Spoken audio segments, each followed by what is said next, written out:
Larra J, and welcome back to my channel. And for today's video, guys, this is going to be an intro and outro lang for my vlog for the Wacoal Mood launch of their Autumn and Winter 2018 collection.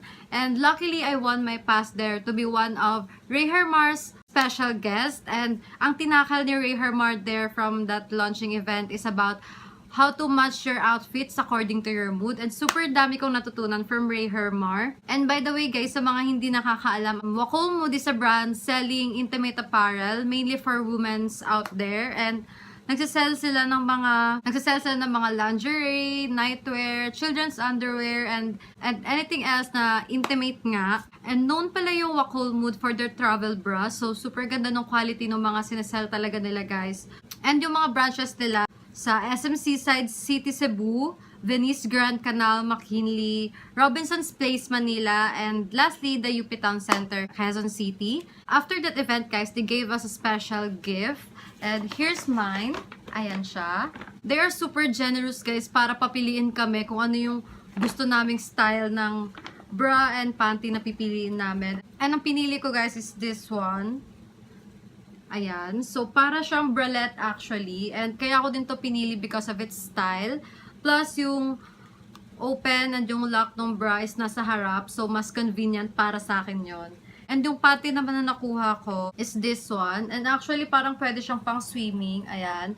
But anyway, I'm going to post this on my Instagram. So, you better follow me there. Plus, they also gave us a 500 peso voucher. So, ayan. Magagamit ko to kapag bibili ako next time. Kapag bibili kayo doon, guys, don't worry kasi susukatin talaga nila yung breast nyo para makuha nila yung perfect size talaga for your breast type. So, without further ado, please don't forget to like, comment, and subscribe, and I hope you will enjoy watching this vlog. So let's move on to the vlog.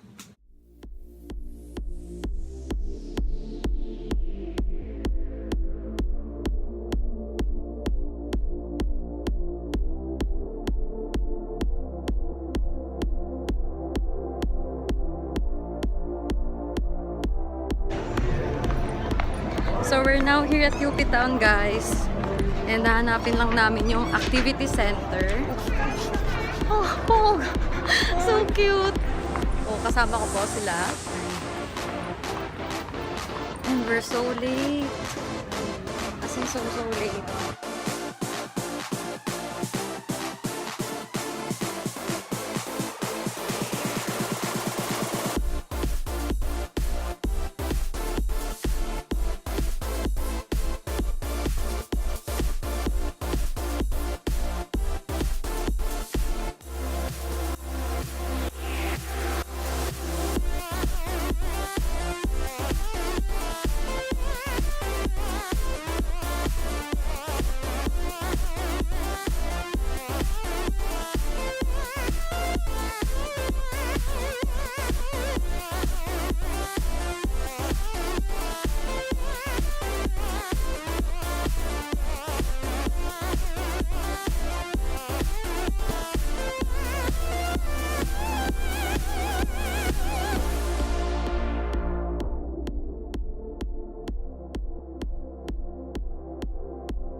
I also want to support other things as well. Like for example, I'm an advocate of mental health.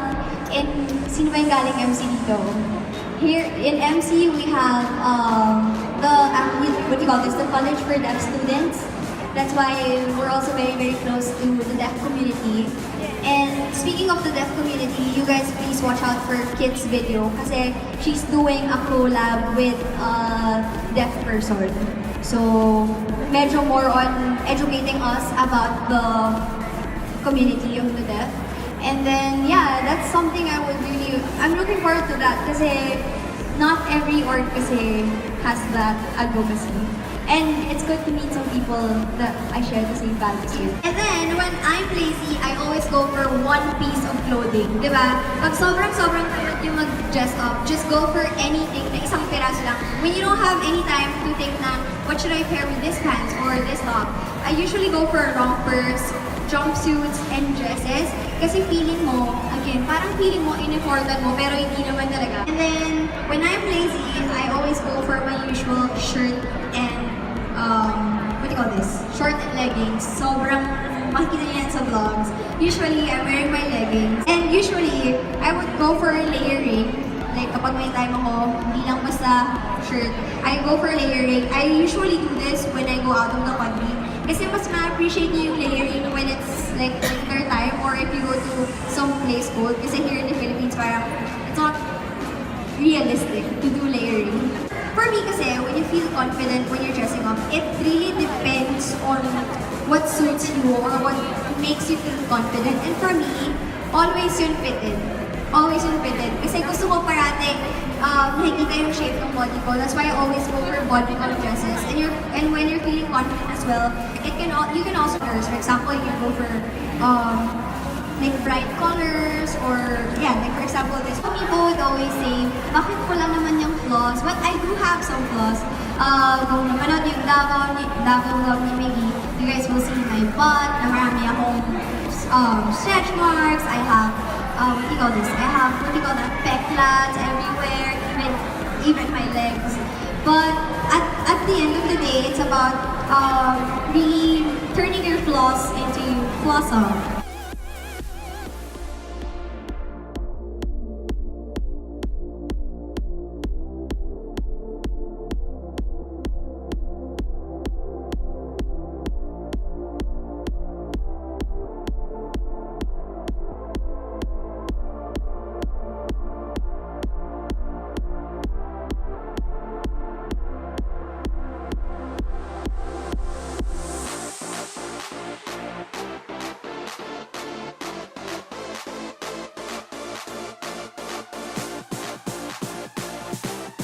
Thirty seconds left.